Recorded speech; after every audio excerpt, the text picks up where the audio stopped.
आपण आल्यावर दाखवतो ना रिगार्डिंग झाली तुला चालू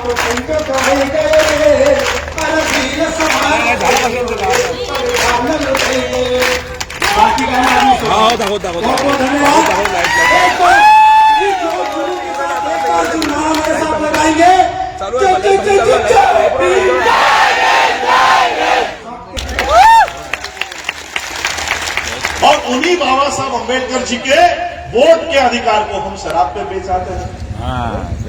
क्या मोदी से पहले हम कसूरवार नहीं है? क्या हम दोषी नहीं है? और हमारी महिला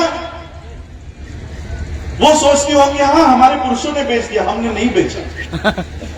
महिलाओं के वोट का अधिकार कैसे छीना पता आप लोगों को? साड़ियां बांटते, साड़ियां बांटते, साड़ी लेके जाओ वोट देके जाओ। मैं आज माता रमाई के जयंती के उपलक्ष्य में हम लोग यहां पर बाबा साहब की मूर्ति का अनावरण करने के लिए आए। माता रमाई की एक याद बताता हूं। बाबा साहब जब पीएचडी होकर बंबई लौट रहे थे तो बाबा साहब के कार्यकर्ताओं को पता चला कि बाबा साहब इस बोट से आने वाले हैं और जैसे ही बाबा साहब मुंबई में उतरेंगे उनका सत्कार हम आयोजन करते हैं। बाबा साहब अंबेडकर जी के सत्कार के आयोजन का कार्यक्रम शुरू हुआ। घर पर माता रमाई को पता चला कि मेरे पति आने वाले हैं और उनका सत्कार होने वाला है। माता रमाई ने एक छोटी सी इच्छा व्यक्त की।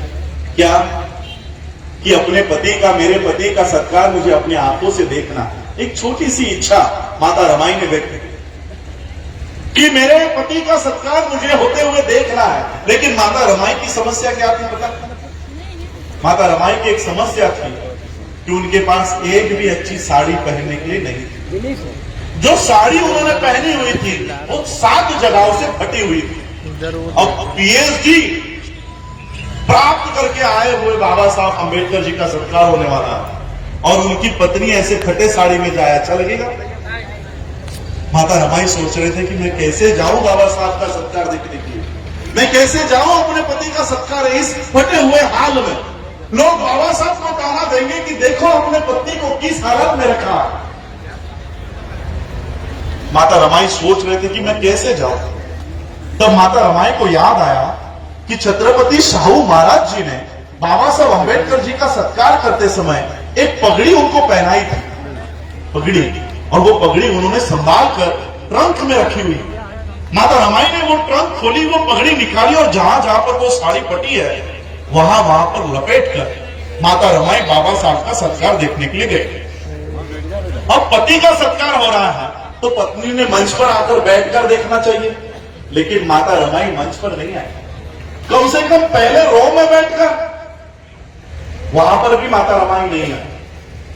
जहां पर बाबा साहब का सत्कार चल रहा था वहां पर एक पेड़ के पीछे चुप चुप कर बाबा साहब का सत्कार माता रमाई देख रही थी, चुप चुप कर।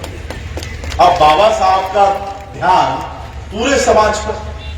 उन्होंने उतनी भीड़ में देखा कि मेरी पत्नी पेड़ के पीछे छुप छुप कर मेरा सत्कार देख रही है, और वो छुपकर ही क्यों देख रही है, इसकी वजह भी बाबा साहब को पता चली कि माता रमाई आगे क्यों नहीं आ रही।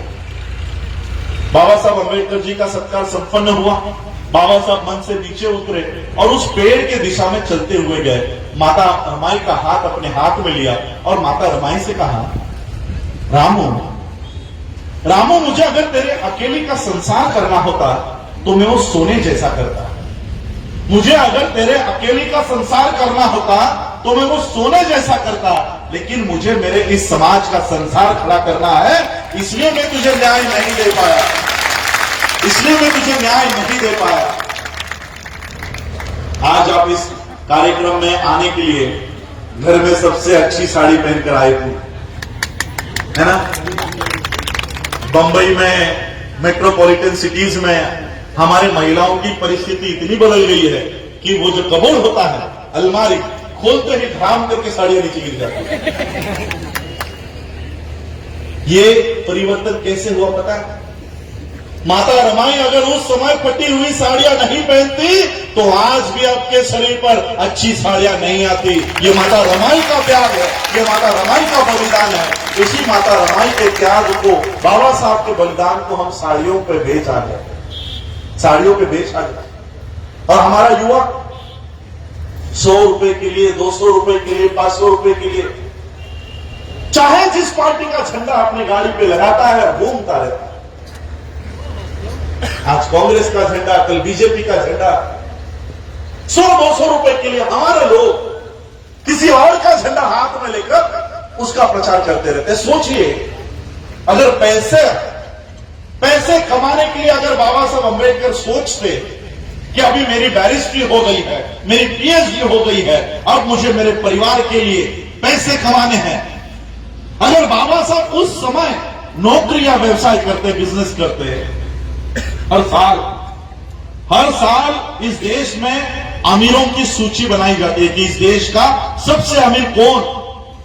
हर साल अमीरों की सूची में अंबानी का नाम पहले क्रमांक पर होता है। उस समय अगर बाबा साहब अंबेडकर सोचते कि मुझे नौकरी कर लेनी चाहिए, पैसा कमाना चाहिए, तो मैं आज गारंटी से कहता हूं कि आज 2021 में भी सबसे अमीरों के सूची में अंबानी का नहीं, अंबेडकर का नाम पहले क्रमांक पर होगा।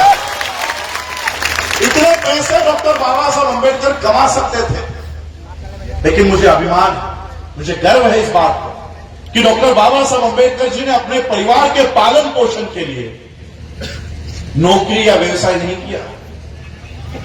नौकरी या व्यवसाय किया होता तो आज मेरे पास करोड़ों रुपए होते, मेरा जन्म लंदन या अमेरिका में हुआ होता। लेकिन बाबा साहब ने नौकरी व्यवसाय किया नहीं, उसके बदले में ये करोड़ों का समाज बाबा साहब तैयार करके गए। इसलिए हम लोगों को बाबा साहब अंबेडकर जी ने दिए हुए हक और अधिकार को सुरक्षित रखना। क्या कहते हैं बाबा साहब कि मैंने जो तुमको ये अधिकार दिया है वोट का, इसे नमक या मिर्ची जैसा मत समझो। इससे पहले आपके ऊपर राज करने वाला राजा रानी के पेट से तैयार होता था, अब आप लोगों में से तैयार होगा, वोट पेटी में से तैयार होगा। ये बाबा साहब ने आप लोगों को वोट का अधिकार दिया, इसे कम मत समझो।